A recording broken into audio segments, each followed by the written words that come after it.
Hi, I'm Peter Bowen, and today's More Health, Less Healthcare podcast asks a really basic question. What if they got the incentives right? I'm talking about across the whole industry. And the answer to that question, the industry challenge, I want to summarize some of the findings in the Health Equity Case Studies Handbook. And you can find many of these examples, at least in summary form, on my website, bolandhealthcare.com, and in much more detail in the 645-page Case Studies Handbook. So here's the Cliff Notes, at least my version of the Cliff Notes, of some of the most important through lines in the dozens of the case studies. And there were hundreds of takeaways. And here are some of the ones that showed up time and time again. I singled out seven, well, actually six, because housing was so critical. It was a primary focus of both investment and community priorities, coming from different frames of reference and certainly different aspirations. So we'll start with pay for what actually happens today. In the next episodes, I'll also single out food as medicine because the numbers don't lie. It is conclusive. And then again, housing, housing people first, both from the institutional investment perspective, then from when the community decide that's their number one priority. And then why employers have the most leverage, but seldom use it, and what the implications are. And then who's in the room when decisions get made. Then we'll close in matters, measure what matters, and then tell the truth about it. That's maybe the most important of all of this. Measure what matters and tell the truth about it. Again, there are hundreds of takeaways in the handbook. I'd encourage you to pour through what the 20 plus organizations thought were most haves, both in terms of process and projects. Obviously, you have to have both, right? So the first one, pay for what actually happens. So let me ask you something, a really simple question. If you hired a contractor to come fix your roof and paid them the moment they showed up, regardless whether the roof actually stopped leaking, how long do you think it would take before you notice something was wrong? Well, you'd stop doing that pretty quickly. You'd tie the payment to the outcome. The fixed roof, stop a leak, right? Well, why don't we do the same thing in healthcare? We pay for visits, we pay for procedures, prescriptions, pay for tests. What we consistently don't pay for, and this is the part that should make every health plan board member deeply uncomfortable, is whether any of it actually worked. And we know that there are plenty of studies that say, 30 to 40% of almost all clinical transactions and healthcare transactions have little, if any, benefit to the actual patient or the consumer. Now, whether or not the patient got better, whether the chronic disease got managed, whether the hospitalization was prevented. And here's the scale of what's at stake. We spend nearly approximately $6 trillion a year on healthcare, more than on a per capita basis any other nation. And yet life expectancy still varies by more than 20 years from one neighborhood to another in the same city. Black mothers die from pregnancy-related causes at 3 to 4 times the rate of white mothers. Kids in low-income zip codes get hospitalized for asthma 10 times the rate of kids in other more affluent areas. And here's a number that should reorganize every health plan's entire strategy. We know that medical care drives only 10 to 20% of health outcomes. The other 80 to 90% comes from where people live, work, play, the conditions we still file under social determinants or drivers of health, as if they were a side issue instead of the main event. So this episode is about three organizations that decided to change what gets paid for, and each one found a different lever. They pulled in the same direction, they tied the money to the result, and you then watch behavior change. So the first is the Pathways Community Hub. You only get paid when the problem gets solved. And Pathways Community Hub, the institute is located in Toledo. And this is built around a model that's just deceptively simple premise. Community health workers don't get paid for showing up. There's a lot of emphasis on CHWs, but these CHWs don't get paid for showing up. They get paid when they solve the problem. Here's how it works. The Pathways model deploys community health workers into communities to reach the highest risk individuals. People dealing with food insecurity, housing instability, lack of a medical home, transportation barriers, substance use, you name it. They make home visits, they build trust, and then they work through what the model calls pathways, 21 standard evidence-based routes for addressing specific risk factors, from housing to employment to medication adherence to postpartum care. And the critical piece is the payment structure. 50% is tied to confirmed outcomes, these completed pathways. The other half is tied to documented engagement. So if the participant isn't engaged and the pathway isn't completed, there's no payment. It's as simple as that. So payment itself ranges from $47 to $400 per completed pathway, depending on complexity and risk level. The housing pathway, for example, has an outcome-based unit value of 15, but that payment only triggers when a participant has moved into safe, stable housing and is still there 30 days later. So think about what that does to incentives. The CHW isn't motivated to rack up visits. They're motivated to actually solve the housing problem. And the results show up where they matter most. In Toledo, 89% of pregnant women enrolled in pathways delivered healthy birth weight babies, compared to 68% of women citywide.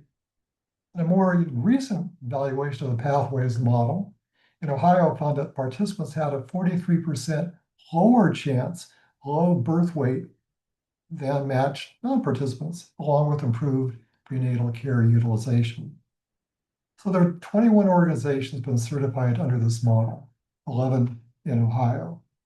And the results hold across geographies and populations because the model is tight. There are a lot of guidelines and a lot of outcome that has to be met. The certification process is rigorous, and the accountability is baked into every dollar that changes hands.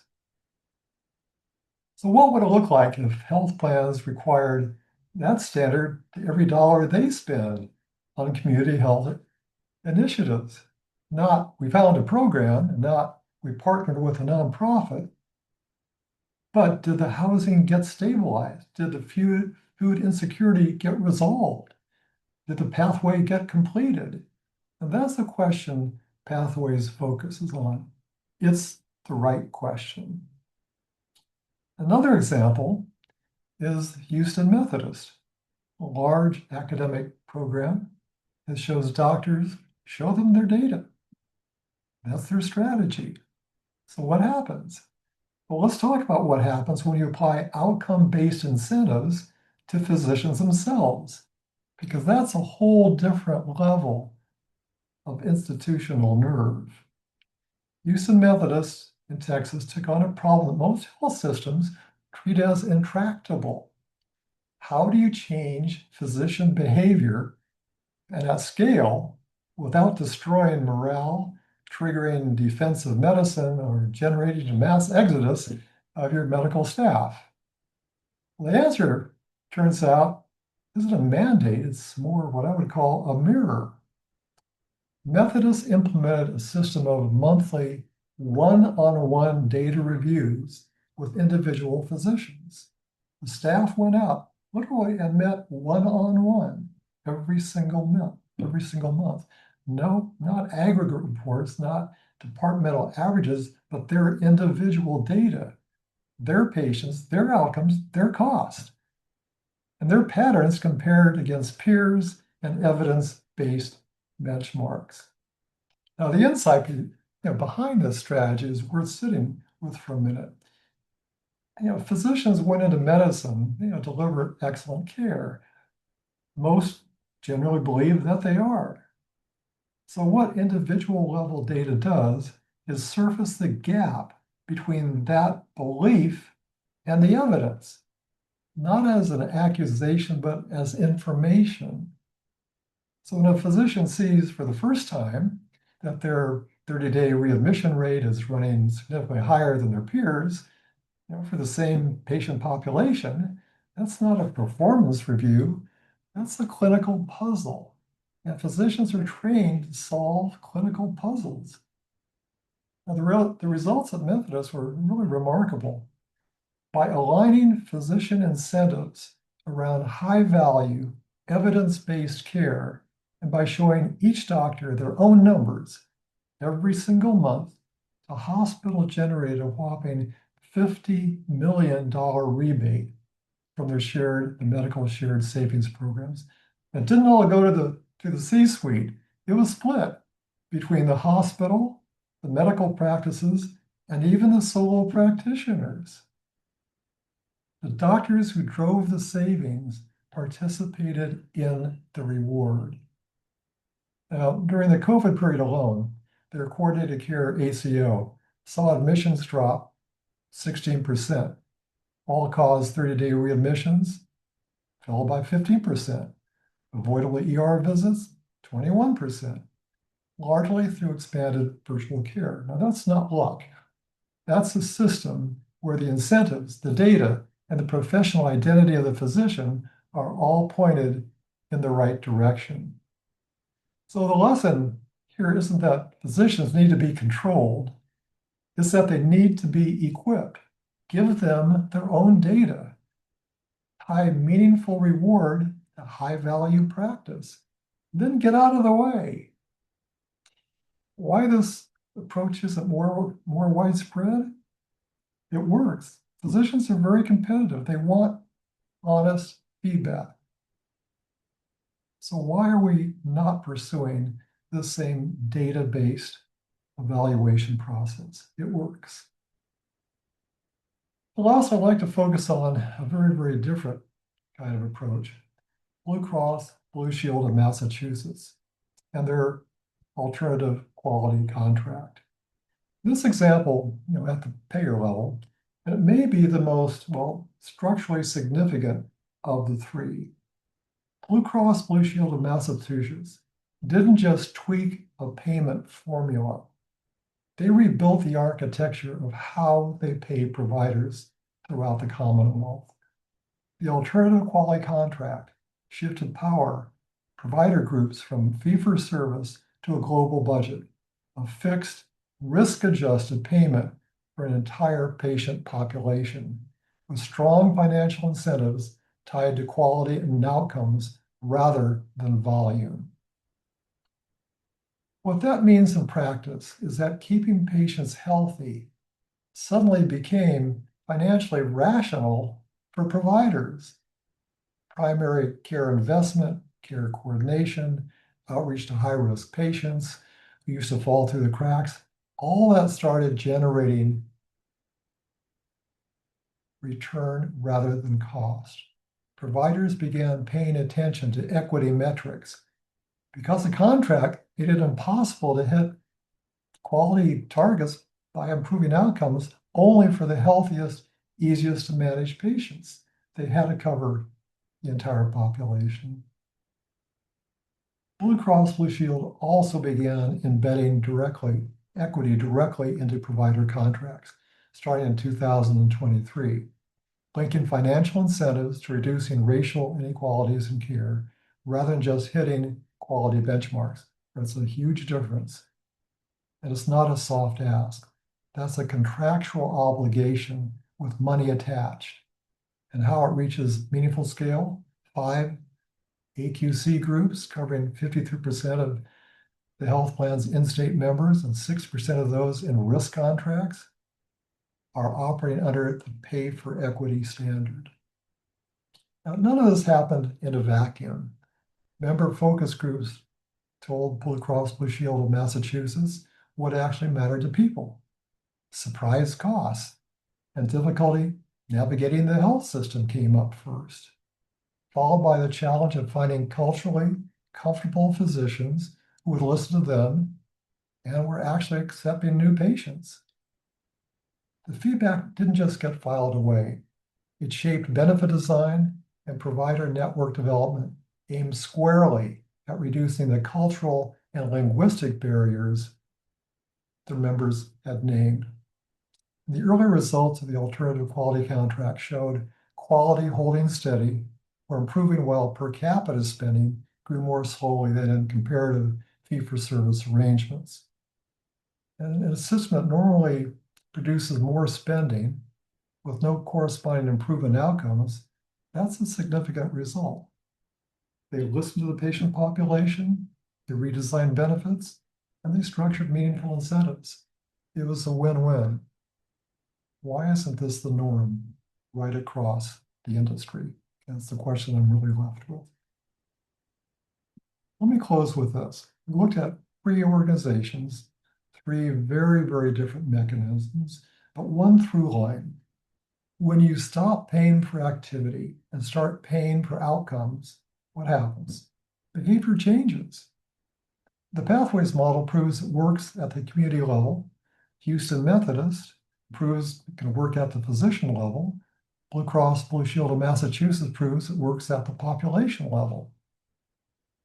So the rest of the industry has the same data as these organizations had before they made the shift.